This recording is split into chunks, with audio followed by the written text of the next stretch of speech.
going on YouTube? KoD here, bringing you another episode of KoD Talks. I've said it before, some of my videos are funny, some of my videos are serious. This one is going to be a serious video. If you want a funny video, check out the previous video that was uploaded on Sunday. KoD, he edited together all our bloopers and outtakes from all our vlogs that we've done over the past couple months, put them together in a video. It's fucking hilarious. Check it out. But this video is going to be serious. Today, I'm talking about the Baltimore protests. If you don't know, if you've been living under a rock, or maybe this isn't national news, I don't know. It's big all over the news here right now. About a week ago, there was a black man in Baltimore City that was detained, named Freddie Gray, and he was detained by Baltimore City police. The circumstances of what happened after he was detained are still unclear. There's an investigation going on, but somewhere between them putting him in handcuffs and getting him to the precinct, about a half hour later or something like that, his neck got broke. Now, I'm not saying that the police broke his neck, but what I am saying is that he was put in handcuffs, he was put in leg restraints, and then he was thrown into the back of a paddy wagon unrestrained. He did not have a seatbelt on. And me personally, I've never been in the back of a paddy wagon, but I do know a lot of people that have, and they sometimes do what's called a rough ride, where they won't restrain you, and then they make a lot of sharp turns very quickly.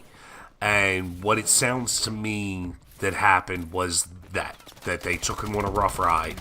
He was completely restrained. He couldn't brace himself, and he fell and broke his neck.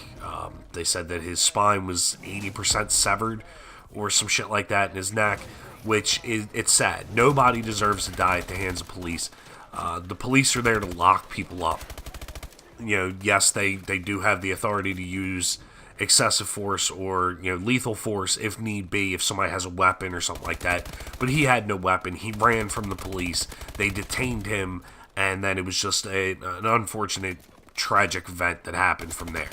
So, should the police officers be reprimanded? Should they be, you know, face some sort of consequence? Yes. But what's going on, you know, over the past weekend and what's going on today? I'm recording this on Monday. I always record the day before. That way I have time to edit and upload and everything.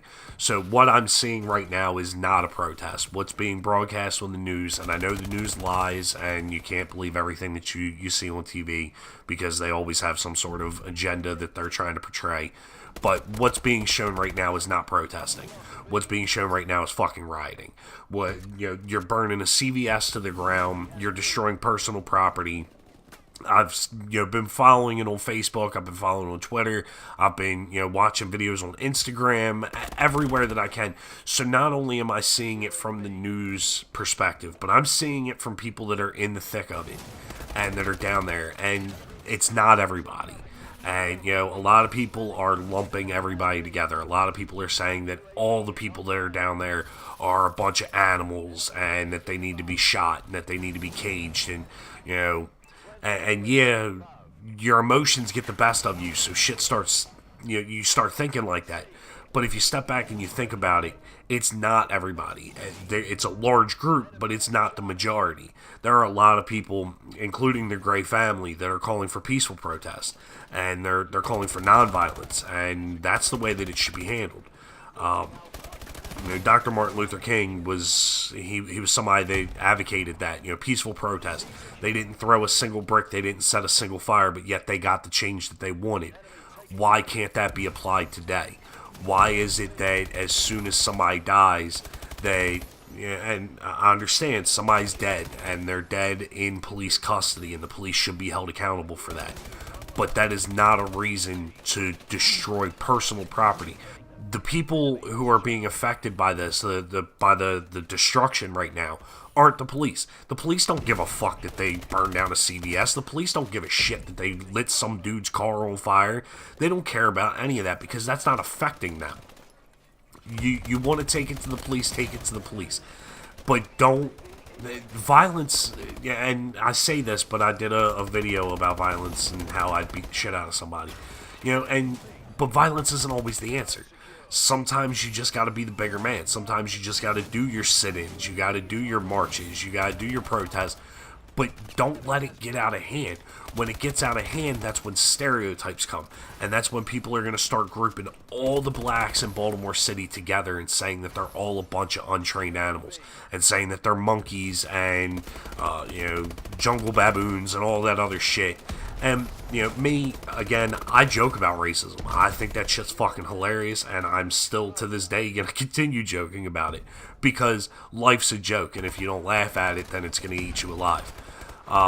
There was a quote that I posted earlier today on Facebook, and it's from Fight Club, and it's probably my favorite quote about this entire situation. It's, "Listen up, maggots. You are not special. You are not a beautiful or unique snowflake. You are the same decaying organic matter as everything else." And I feel like that applies. Like, nobody is fucking special. I understand that a black man died in police custody, but that doesn't make him special. And the police that are down there battling these rioters, they're not fucking special either. And the faster that we as a society realize that, who gives a shit? If I were to die today, the world would not stop turning. Freddie Gray died, the world shouldn't stop turning, and people should be able to continue with their lives.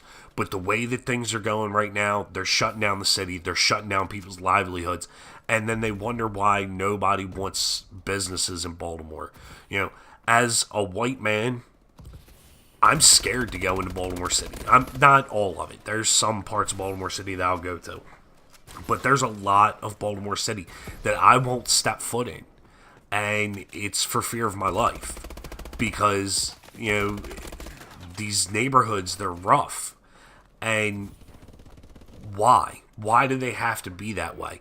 Why do they have to be so violent? Why is it that, there's a police injustice, so instead of taking it out on the police, and I'm watching the news and I'm watching them throw rocks at the police and shit like that, but why can't you handle it in a more civilized manner? Why can't you wait for the investigation to happen before you start rioting?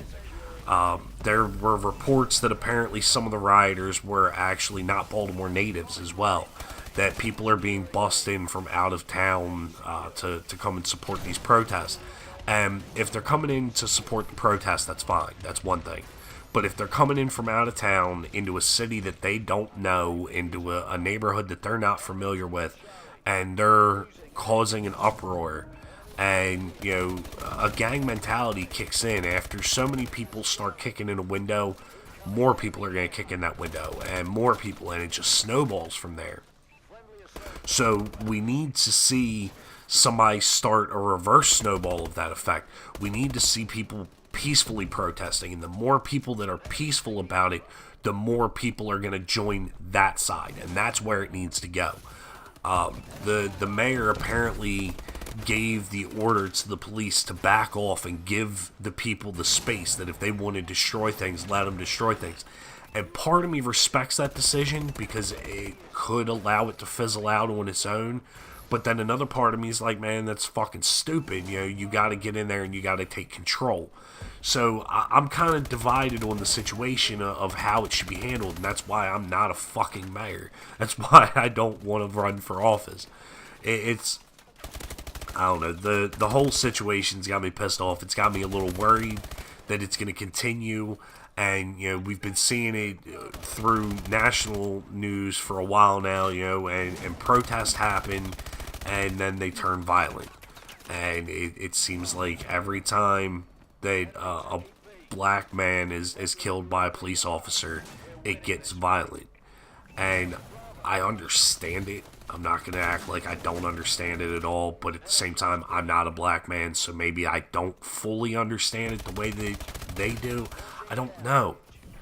But we as a people, white, black, Mexican, Asian, I don't care where you're from, we as a people, you need to unite and stand up against police brutality, but to do it in a peaceful way. There is a right way to do this.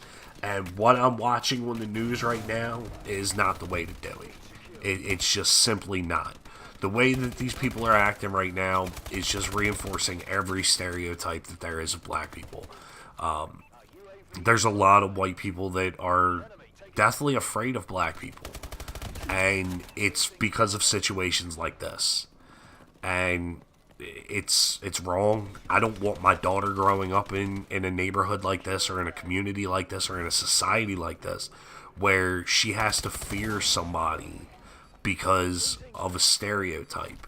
And I try and teach her not to stereotype people, and I try and make it so that she understands that just because a group of radicals was thinking this way does not mean that all people of that race, religion, sexual orientation, whatever, that they don't all think that way, that this is just a small radical group thinking that way and causing these problems.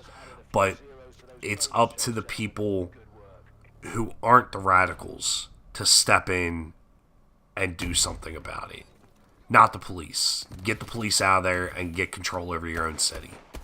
But that's it for this video. Leave a like and comment below. Again, sorry if you don't understand what I'm saying. Until next time, KoD Foot. Later.